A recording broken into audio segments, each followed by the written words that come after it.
programme is brought to you by UCL, London's global university.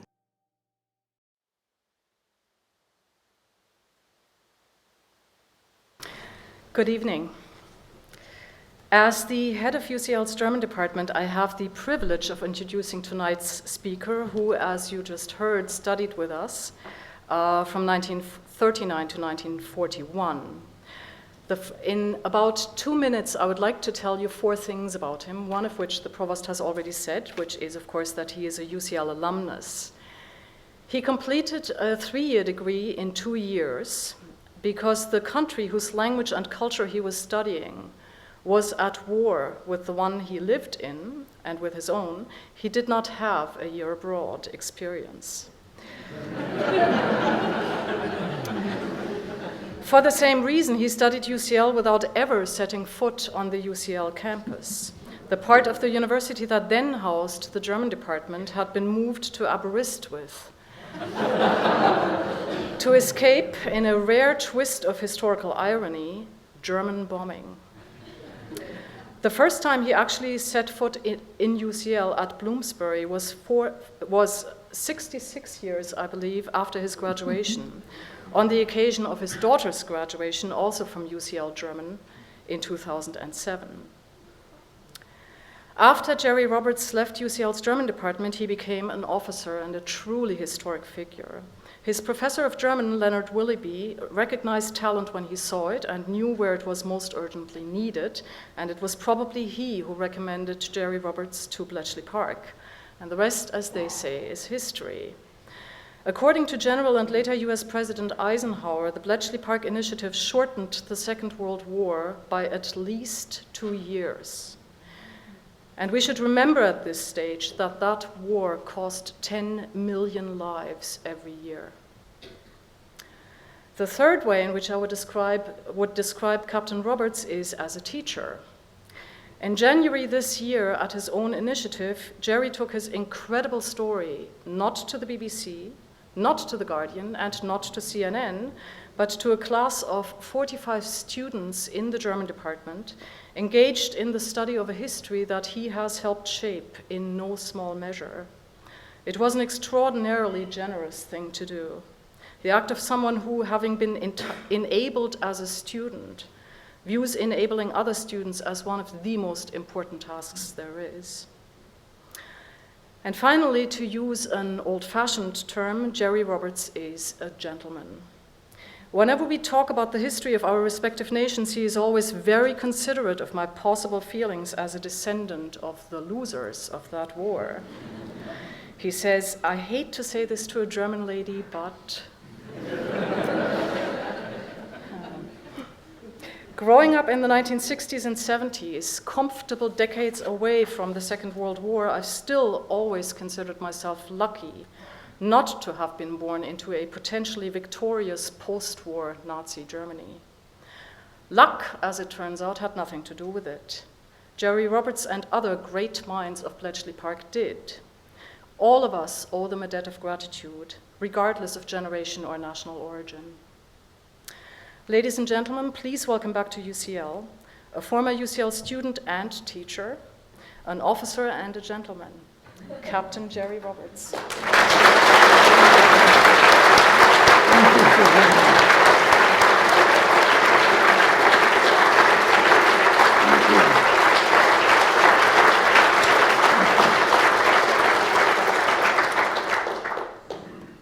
I have a lot of people to thank. First of all, Provost Grant for his kind introduction. Particularly Susanna, you can see the results of her efforts around you. I think it's amazing and a bit intimidating. But I also need to thank UCL. I was given 2 years to do my 3-year course, and the teaching staff at that time did a really good job on me. I managed to get an upper second, which for 2 years was very good going. And I owe it to the head of the German department at that time, Professor Willoughby, Leonard Willoughby, and his excellent teaching team that I was able to do that. Professor Willoughby helped me in another way too. Soon after I left college, maybe 3 or 4 weeks, I had a letter from the War Office inviting me, in other words, summoning me to a meeting at the War Office with the Major Masters. And I turned up, and he had me sign the Official Secrets Act, which I suppose I'm still bound by. So I better be a bit careful what I say this evening. Anyway, the meeting with Major Masters seemed to go satisfactorily, and a couple of weeks later I had a railway pass through the post to go to Bedford, where the training school was for the budding cryptographers. I spent 6 weeks there and then turned up at the sentry-guarded gates of Bletchley, which I was to see a great deal of over the next 4.5 years.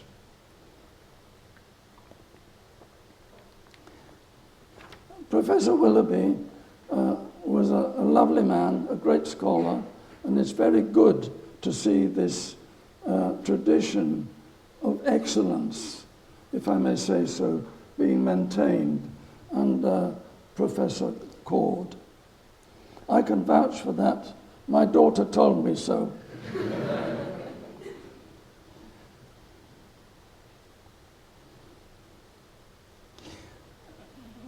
So when I got through the gates at Bletchley, I was introduced to Captain Tester at that time, who was to be my boss for the 4 years that I was at Bletchley. A pipe-smoking, imperturbable man, but not a cryptographer. His job was to run the unit. At that time, a very small unit of 8 or 9 people, including 3 cryptographers, of which I was one. The first job that we had to work on used a system called double playfair. Some of you may well know it because I used to play with it at school with a friend. You put the letters in, the 25 letters in boxes, and there are special ways of enciphering pairs of letters. Very simple. Got a touch of the 19th century about it.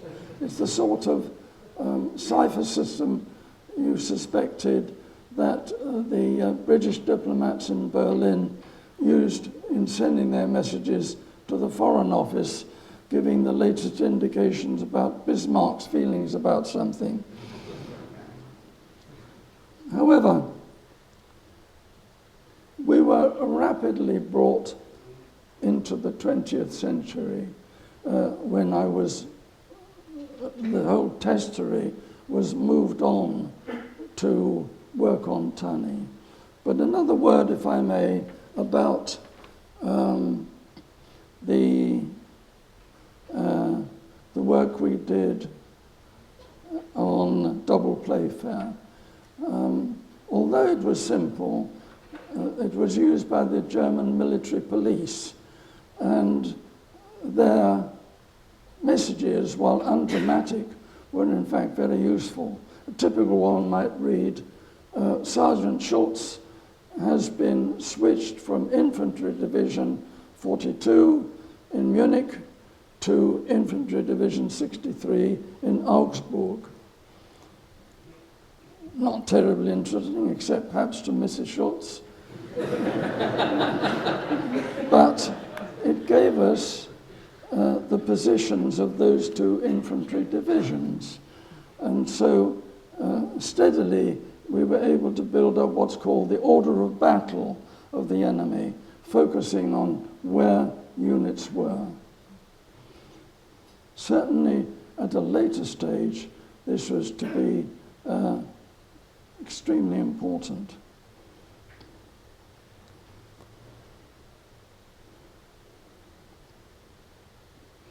With Tunney, we were brought up, right up into the, we've got a shot there of Bletchley Park, very familiar, and now we've got a shot of Enigma, because there were two major systems that were handled at Bletchley. And Enigma was the first, and its name is probably known to most of you. You may even have seen the film. And of course, there was an excellent program, Station X, about Enigma. It was declassified in 1970. Tunney was only declassified a few years ago. So what I'm saying to you is pretty fresh, pretty new. It's not been covered in any television program, not even by Rory Ketland-Jones, or any news item. So it's hot off the press. The only thing that has been done is to produce two books. This is the better one. It's called Colossus, and it's by my friend and colleague, Professor Jack Copeland, who revealed the story of Tunney and its breaking in 2006. It's as recent as that. Enigma, may we go back to Enigma? Thank you.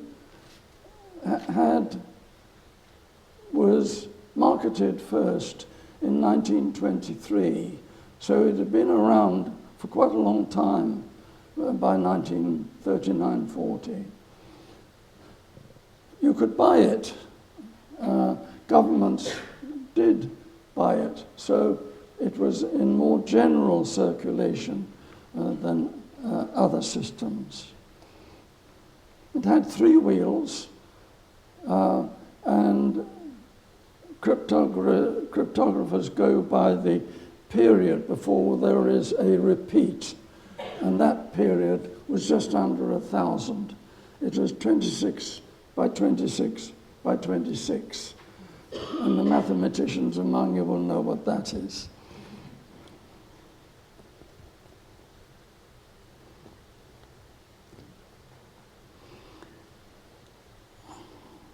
In 1941, Hitler needed a cipher system on which he could send messages between Army HQ in Berlin and the top generals in charge of the huge forces that the German army had developed by then.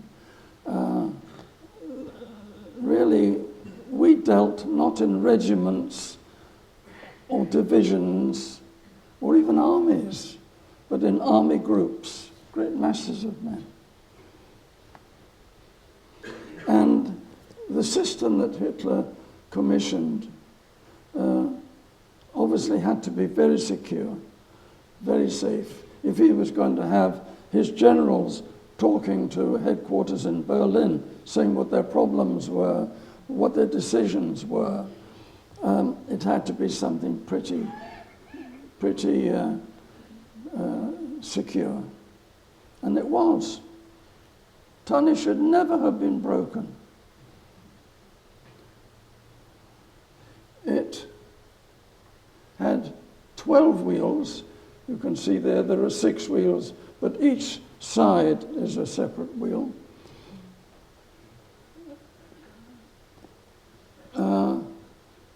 5 of these, we'll look in detail in a moment at what the various wheels did, but it was much more complex than Enigma, and as I say, should have been totally unbreakable. You can get an idea of the quality of the messages by the signatures. They were almost always signed by people like von Rundstedt, Jodl, Arofer and Rommel, and other generals and field marshals. And a number of them were signed by Hitler himself. And indeed, I can remember deciphering at least one message which was signed just Adolf Hitler Führer. And great excitement that day. But it wasn't the only one. We deciphered quite a number.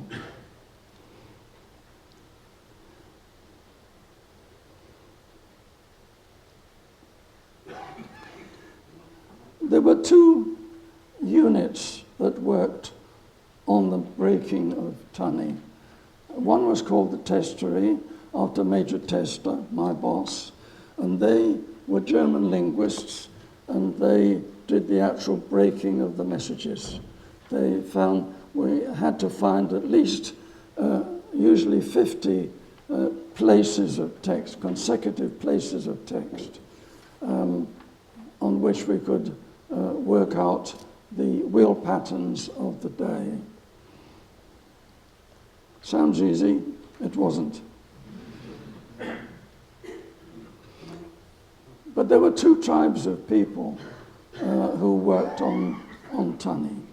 There were the linguists, of which I was one, the cryptographers, but there were, after a year, it became obvious that the information coming up on Tunney was absolutely vital.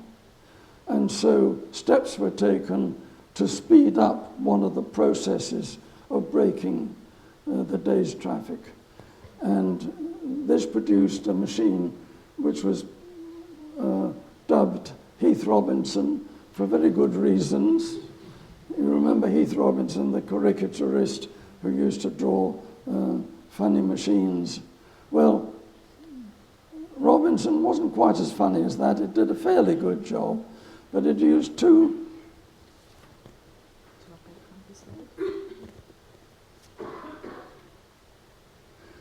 Yes, the function of the testery then was to break the messages. The function of the Newmanry, which was established and became active at the middle of 1943, their function was to make the optimum use of the machines that were developed to help in the breaking of Tunney. So they were largely mathematicians. We were largely linguists. As I say, two tribes. There wasn't very much intermingling, but there was very good collaboration in a practical sense. The testery, the people who'd been working on the military police thing, were moved lock, stock and barrel to form the nucleus of the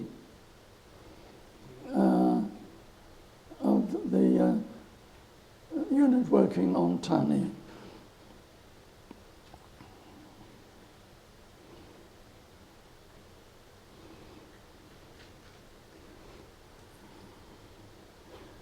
Tunney was appreciated greatly by the German army and the generals. It was easy to use.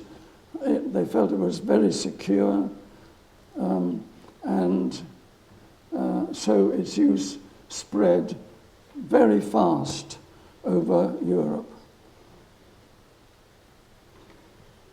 The first messages that were broken were in fact sent to Salonika in Greece, when it was the only link going. But others rapidly followed, down to Italy, where General Kesselring fought his rearguard action up the length of the Italian peninsula. On the Russian front, where there were at least three centers, three army groups, north, central, and south, and also on the western front.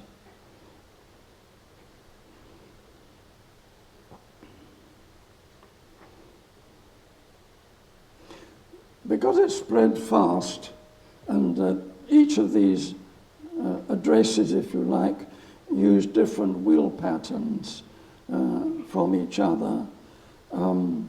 So the staff of the testery expanded fast. We went up from the three of us who began to, in the end, there were 11. Not a lot, but enough. They included people of the quality of Roy Jenkins, a fine cabinet minister and historian, and Peter Benenson, whose name you may not know, but you've heard of Amnesty, and it was he who set up Amnesty and ran it for a number of years. There are other names you may not know. Peter Hilton, who was a top mathematician, British mathematician, and he is now the Americans have much better titles than we do. He is called a Distinguished Professor Emeritus, which is the top rank. And he is that at one of the major American universities, New York State. I was an ordinary mortal.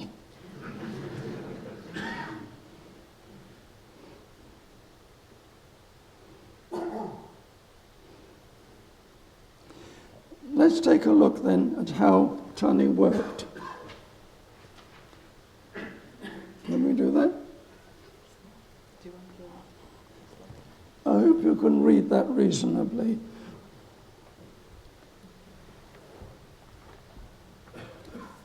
The Tunny-system used an alphabet called the Bodot system. Every letter had its equivalent in electrical impulses, and each one had 5 electrical impulses. The letter A, you see up there, the top 2 were positive, the bottom 3 were negative. And when that went through, that meant A. B had a different pattern, cross, dot, dot, cross, cross.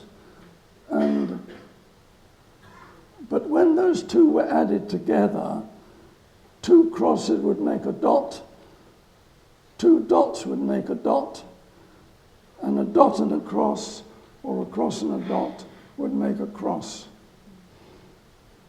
This was the language that we had to work in.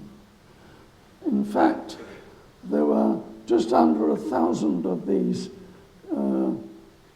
combinations, adding A to B, A to C, A to D, and all the rest of it. There were 32 times 31. Let me save you the trouble. That's 992 combinations.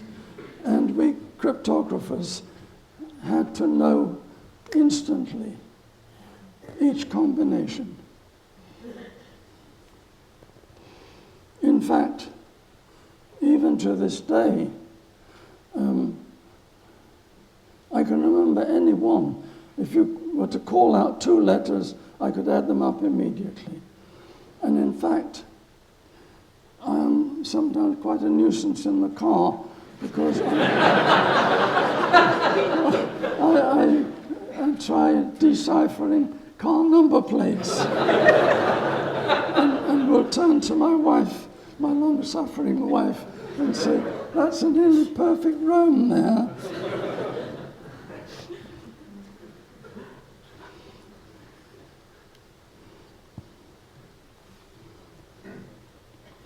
So, it was a 12-wheel machine, and this is what the 12 wheels did. 5 of them moved on every step. Every character was affected by the so-called chi wheels. But the psi wheels only moved on when the motor wheels told them to. If the motor wheels said stop, they stopped. And this gave a tremendous lift to the unbreakability of Tunney.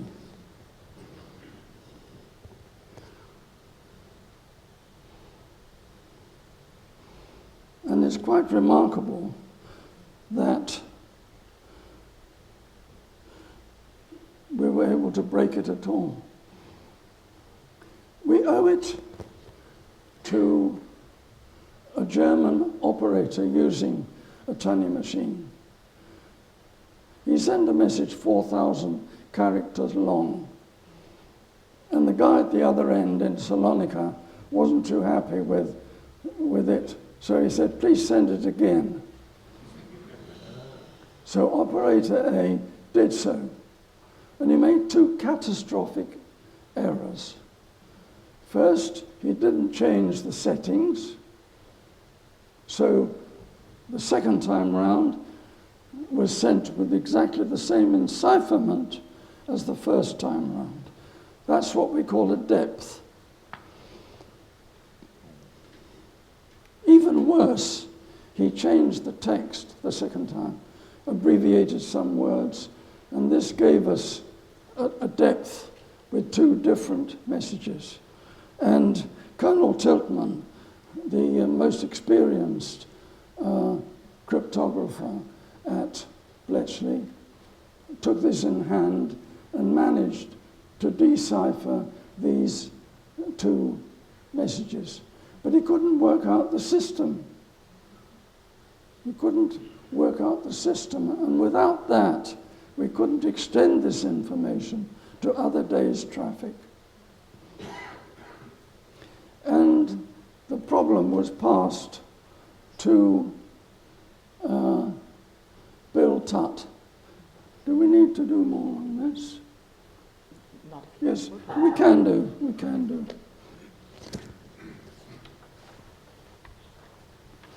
This is the typical sort of work we used to have to do. There are the two ciphertexts which have been sent on the same encipherment. When you add those together, you get this joint cipher. Now, if you add the two clear text things together, you get the same letters.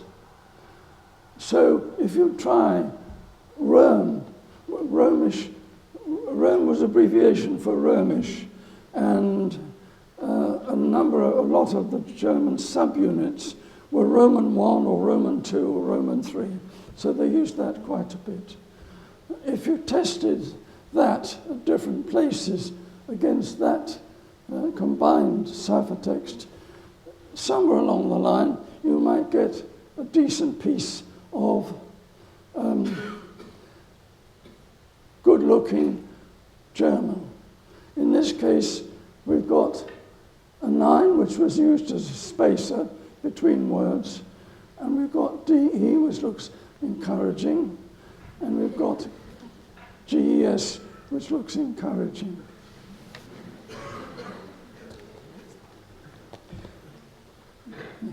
Thank you. So when we extend that and make it Roman 2, you remember QWERTY up on your typewriter, W is 2. So when you, plus was meant going into punctuation, and 88 meant coming out of punctuation. So when you extended that, you got geschickt, good German for sent.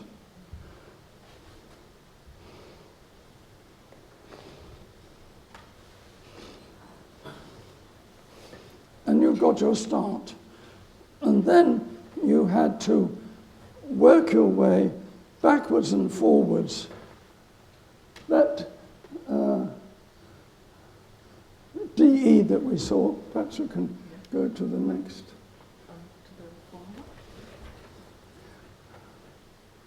Yes, that DE that you saw, the most likely thing it would be is wurde, the meaning was sent. And if you put in the WUR, you then get text in the other message as well. And so you would use each message to extend this break-in until you had the right number of places. If you didn't get it, then you would have to try somewhere else, and until you got at least 30, but usually 50 to 60 places. Fascinating job.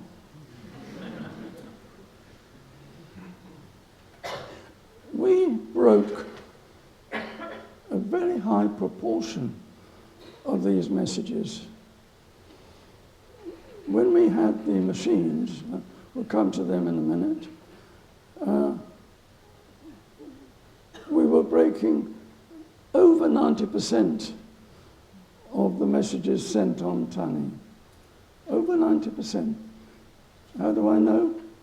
Well, when we had a dead duck and we couldn't break a day's traffic, the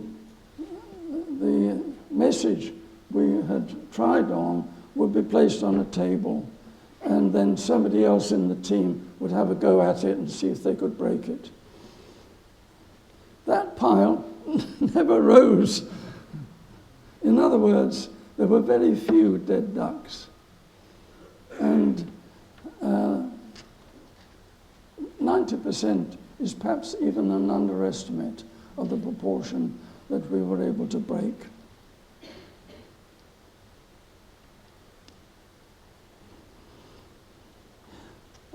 We've seen what happens when you've got depths to messages on the same settings. This happy state ended towards the end of 1943. The Germans pulled their socks up and changed the wheel settings for each message. And so it became difficult to find out the day's wheel patterns. Well, luckily, the people in the Testery and the Numenary worked out a different way of getting at the wheel patterns.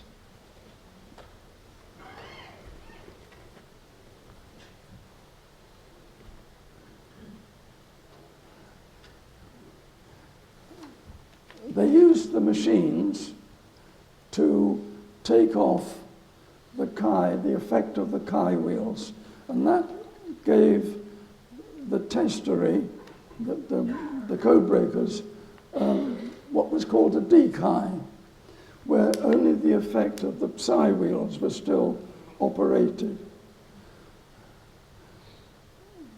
We have imagined, we've guessed that at a certain point on that dechi, the word Schlüssel was used. We tried it in different places.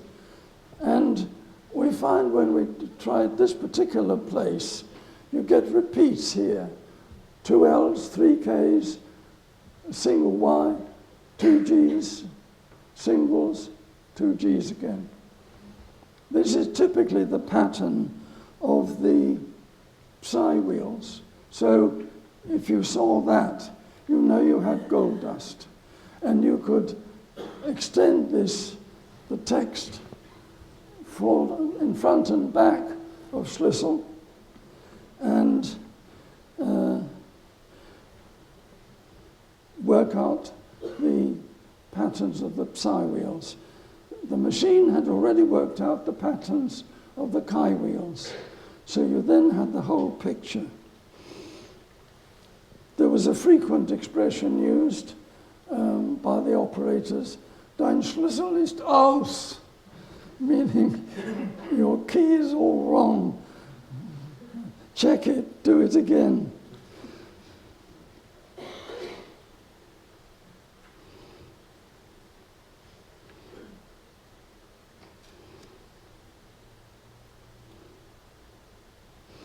In the Testery, even the Numenary people said the Testery did more than 70% of the work, and I think this is right.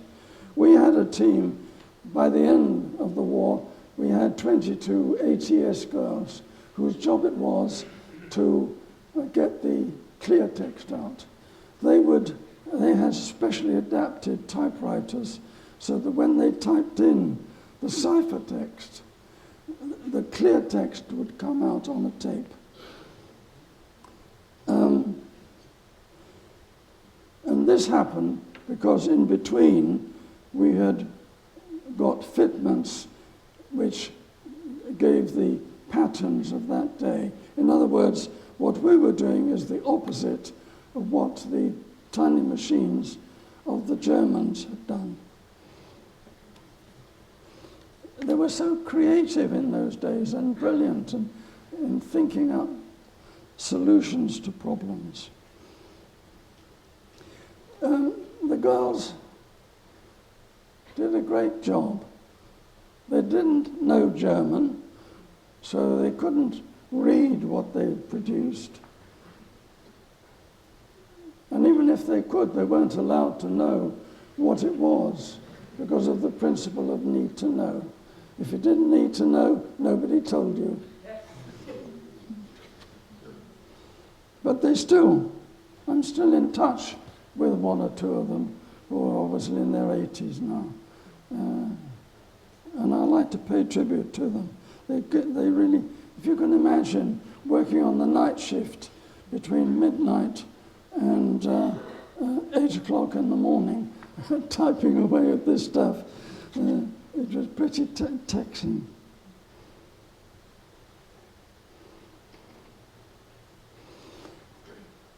There were 3 phases to the work on Tunney.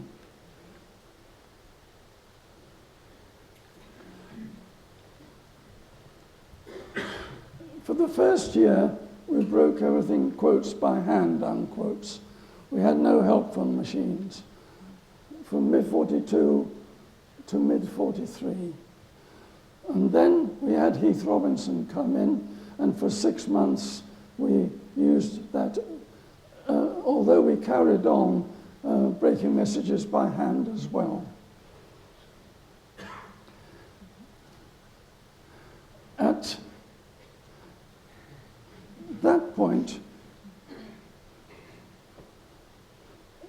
Heath Robinson, as I've said, wasn't terribly satisfactory.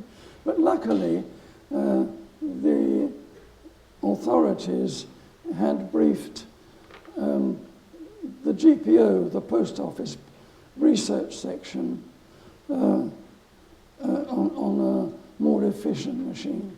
And this was delivered and operational in early February of 1944, in time to give us all that vital information before D-Day.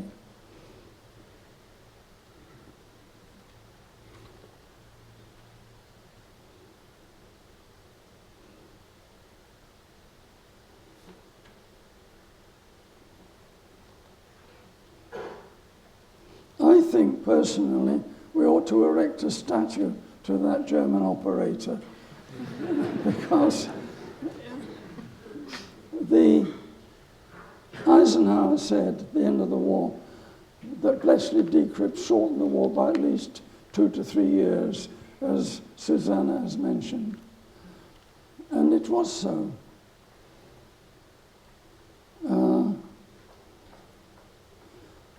And the deaths during the 5.5 years of war, admittedly including the Far East, had been of the order of 10 million a year.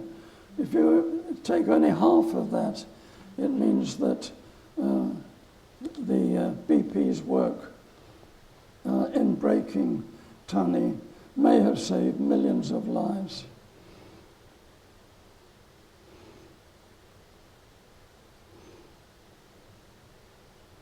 After the girls had produced the German text, it was sent across to a unit called Hut 3 at Bletchley, translated rapidly, whizzed off to the War Office in London, either by bike or on teleprinter. And the messages given to the departments that needed it. Many of them ended up on the desk of Churchill himself, because he wanted to be well informed and he wanted to be ahead of the game.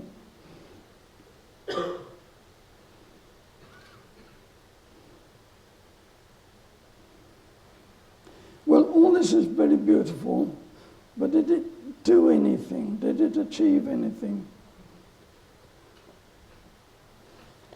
I've taken 6 examples, which I'll look at very quickly. There are others, but these were the crucial ones. The Battle of Britain, Goering was trying to knock the RAF out of the war, attacking their landing fields and the planes themselves.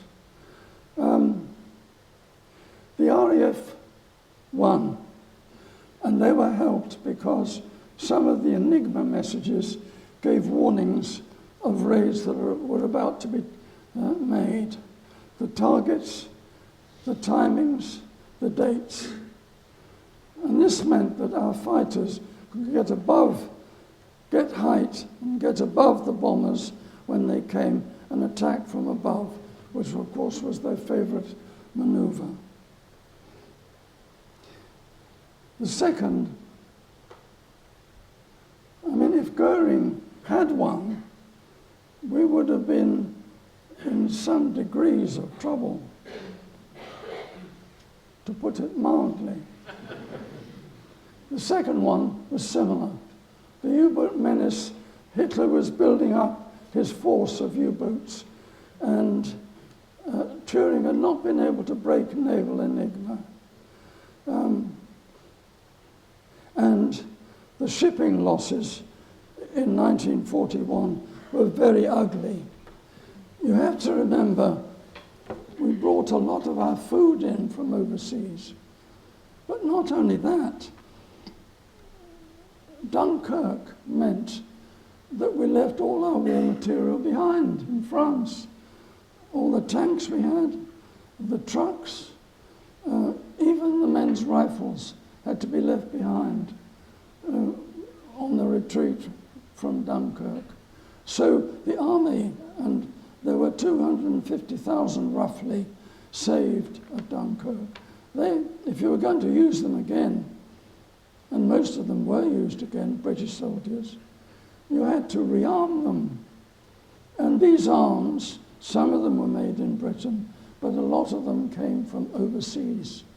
So it was even more crucial that we should get our supplies through by sea. This is a chart.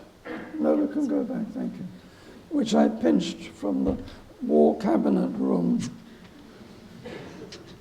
And it shows the effect of breaking Enigma at one point, naval Enigma at one point. You can see how the sinkings descended sharply. Eventually it leveled off at about 25% of the maximum. Very disagreeable, especially for the men whose ships were sunk in a cold North Atlantic. But far better than the 100%.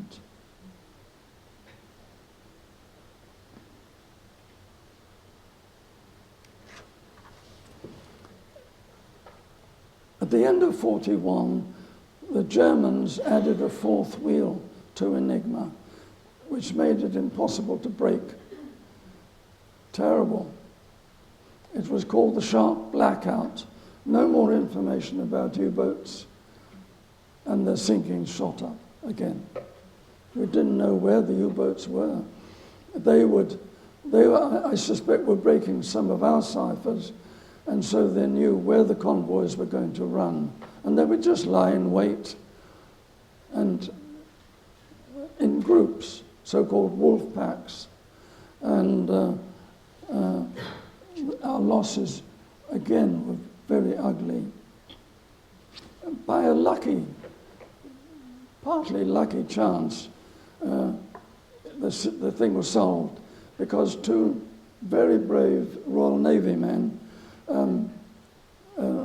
one of our destroyers had crippled a U-boat, and the U-boat crew abandoned ship.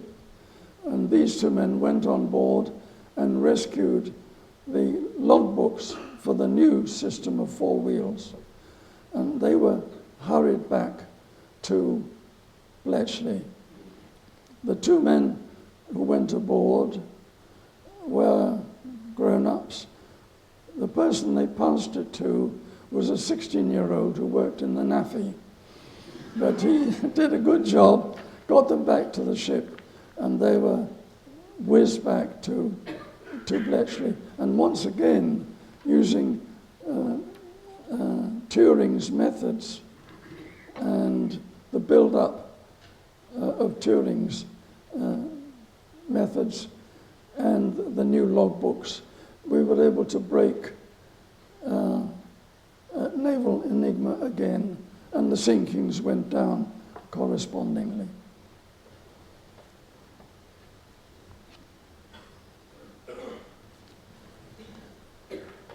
So those were, I think you can imagine, supposing we hadn't been able to do that.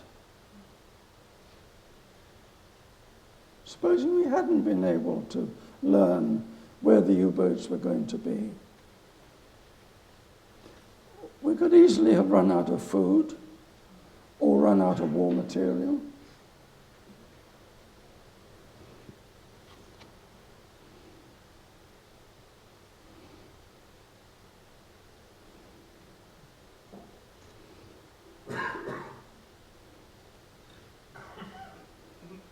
And there was no other way we could stop them or find out.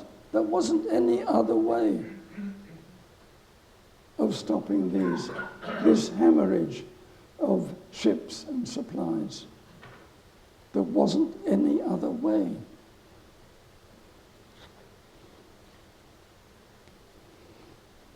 We could have had another 40 destroyers.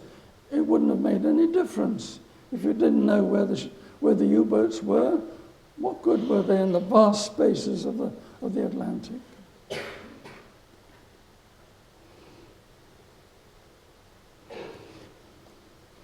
So we come to the cases of Tunney. And the first one I've taken is a less well-known name. It was, you will remember that the Germans had attacked the Russians at Stalingrad and attempted to take Stalingrad. After days of bitter fighting, the Russians fought them off.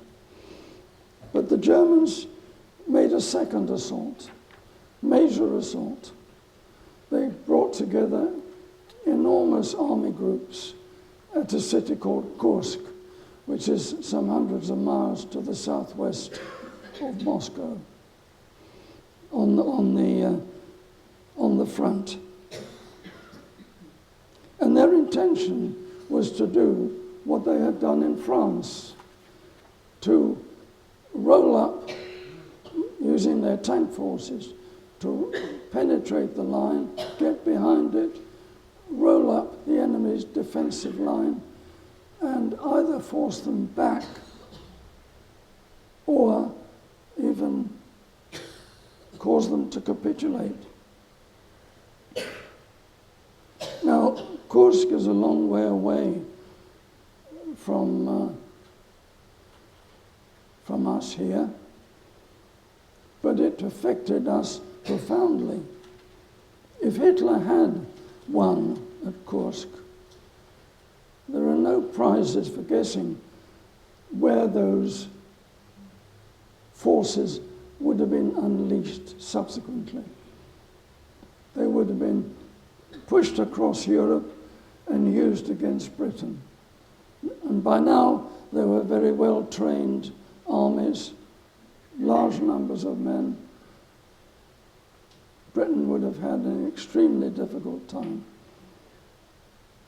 You have to get the concept in your mind's eye that Europe was one big black blob. All of it was under Hitler and his allies, except for one or two neutrals, like Sweden and Switzerland.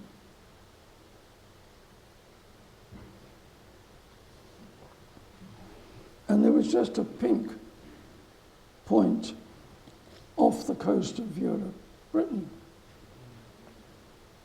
I think people tend to forget all that today and forget the people who brought it to an end. We were able to, from messages on Tunney, we were able to warn the Russians the attack was going to be made. We gave them warnings in March, April already. We told them how the attack was going to be. It was going to be a pincer attack. And we told them what units were going to be thrown in, including the important tank units. The Russians were able to fight off the German assault. We don't know, without the Tunney information, how the Russians would have fared. But the answer is surely much less well, and they could have been defeated.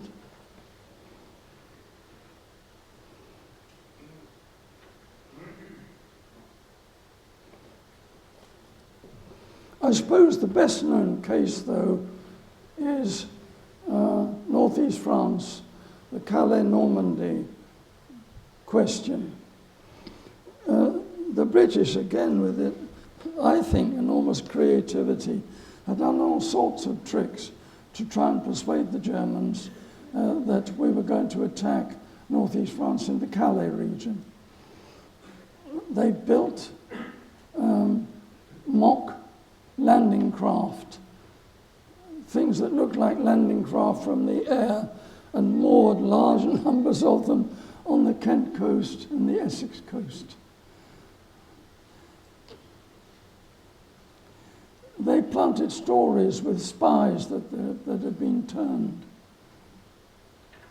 And in various other ways, tried to persuade the Germans that, because the Germans knew we were going to attack somewhere, that it was going to be Calais. The German generals didn't buy it. They thought we would land on the beaches of Normandy, which were much more practical. You could bring stuff in and land stuff on the beaches. But Hitler bought it, luckily, and he was the boss. And so the great bulk of German forces, may we turn to, no, this phone, were kept up there at Calais instead of being deployed here. There were obviously some forces here, but not anywhere near the number that the German generals wanted.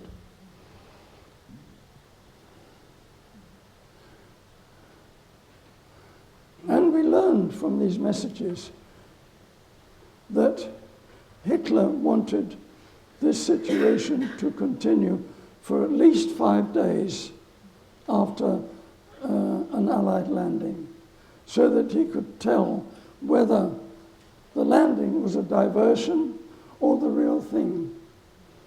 So we had 5 whole days of relative liberty to land supplies and get more men ashore.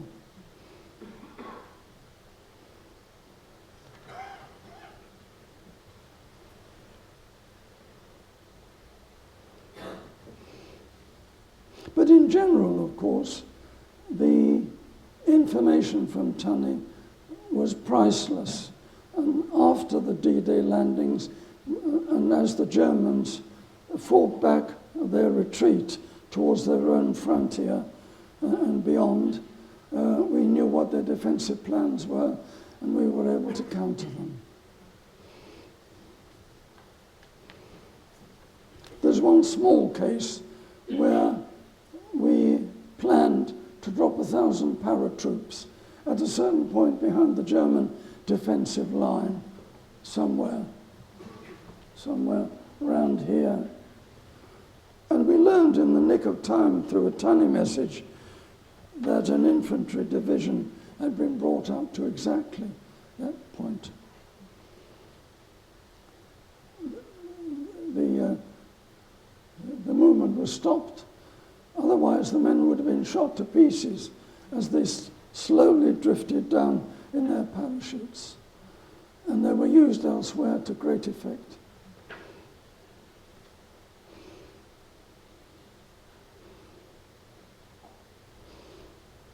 There were 3 men who, above all, were responsible for the triumphs. You can't use any lesser word.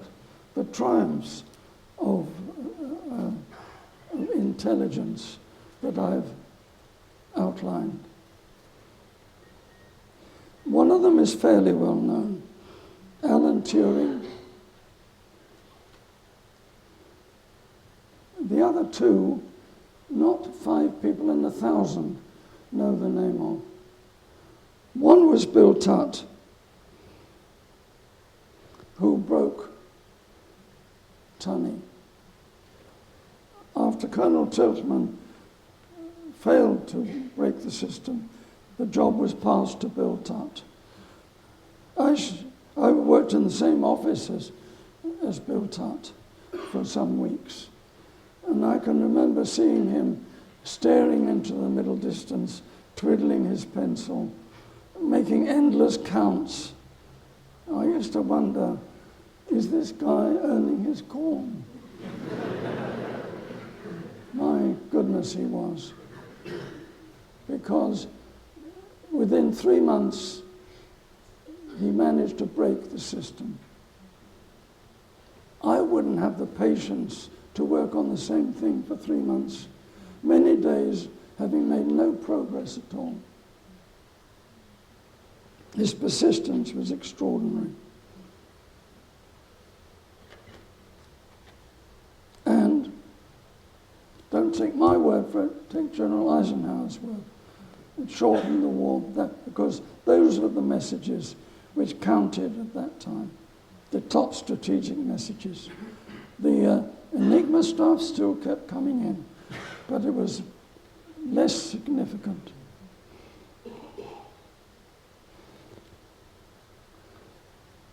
The third man is the man who designed and built the first electronic computer. And again, not 5 people in 1,000 know his name. Tommy Flowers.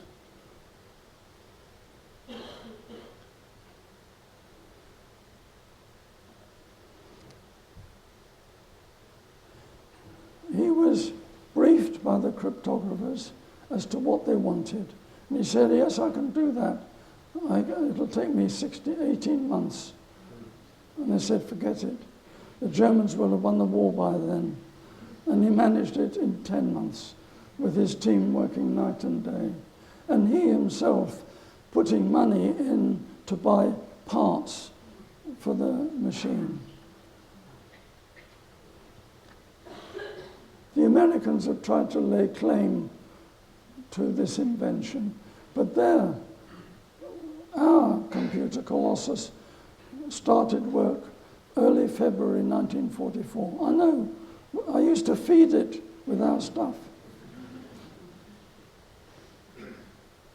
The American one became operational in the late summer of 1945. It didn't stop.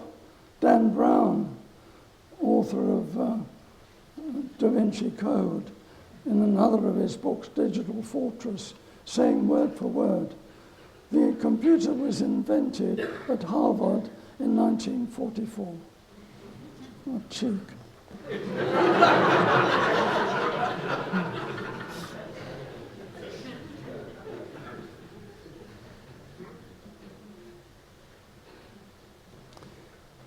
In the 18th century, John Churchill earned well from his country. He was made Duke of Marlborough and given Blenheim Palace and grounds and made a duke. A century later, Wellington deserved well of his country. And he was made a duke and given Apsley Place, Apsley House, number 1 Piccadilly. Well, the friends I've referred to were also rewarded, I'm happy to say. Turing received a bonus of £200. All right, it was more at that time. Let's say it was 30 times more, £6,000. And he was given an OBE, which many civil servants get, senior civil servants, for keeping their desk tidy and their noses clean. I'm not casting any aspersions on the civil service. Tommy Flowers did even better.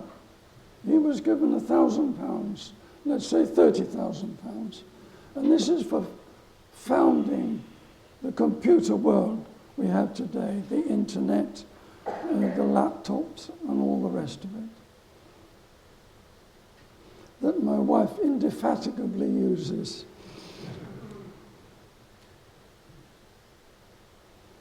And unbelievably, he was given an MBE. A few months ago, a dear lady, and I mean no disrespect to her, was given an MBE for running her fish and chip shop for 50 years, continuously, and serving the community. The British cricketers were given MBEs for beating the Australians in Australia. Not quite the same thing as inventing the computer.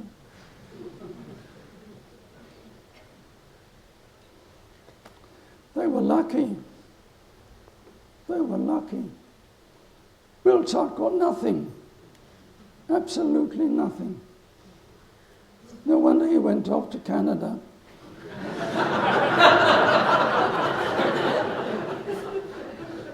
Where he made a fine career in mathematics, and he was made a Fellow of the Royal Society, which I think is the highest accolade in the scientific world in Britain.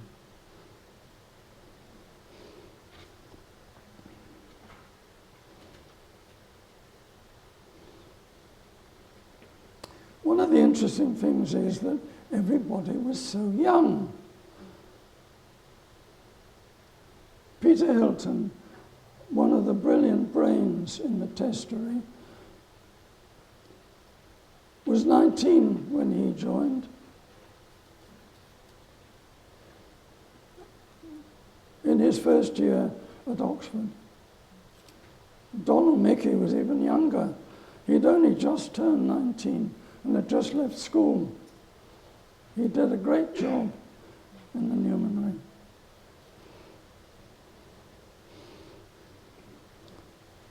I was pushing it a bit because I was 20.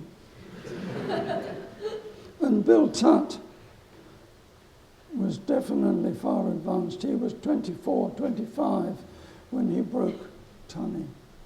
And as for Turing, he was positively in his dotage because he was 29 or 30. Britain was very lucky to have these three men in place at that time. What a stroke of luck. And what terrible times they helped us to avoid.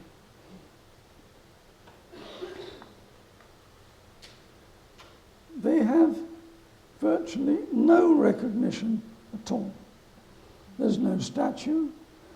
There's not even a plaque. There's a bust at Bletchley tucked away in a room of Turing. That's all. I don't know whether there is such a thing as a posthumous knighthood. I I can't help thinking it would be appropriate.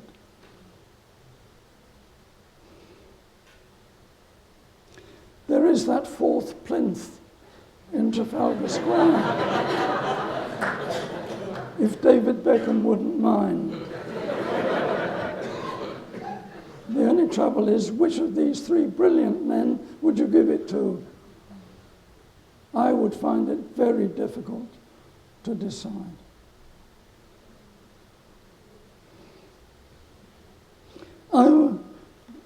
We are taking various initiatives, and some of them are being taken by Dr. Black, Dr. Sue Black, and I'm delighted to see her here today. She is doing her best to protect Bletchley Park. Bletchley Park is a sort of sacred site as far as I'm concerned. But 10 or 12 years ago, they were threatening to knock it down. It's like knocking down Westminster Abbey in cryptographic terms. It needs 10 million to do refurbishment there. A pinprick for this government.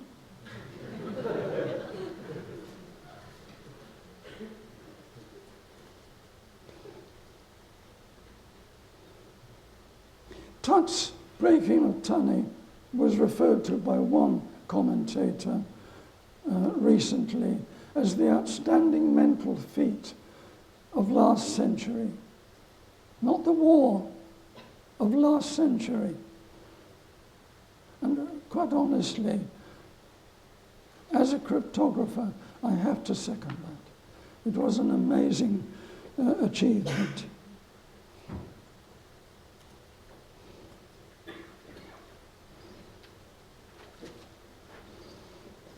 Again, I'm grateful to the Provost for allowing me to be here, and even more grateful to Susanna for giving me the opportunity. In the few years remaining to me, because I'm 88 now, I'm hoping to get some sort of recognition and justice for these three men. Thank you for your time and your attention.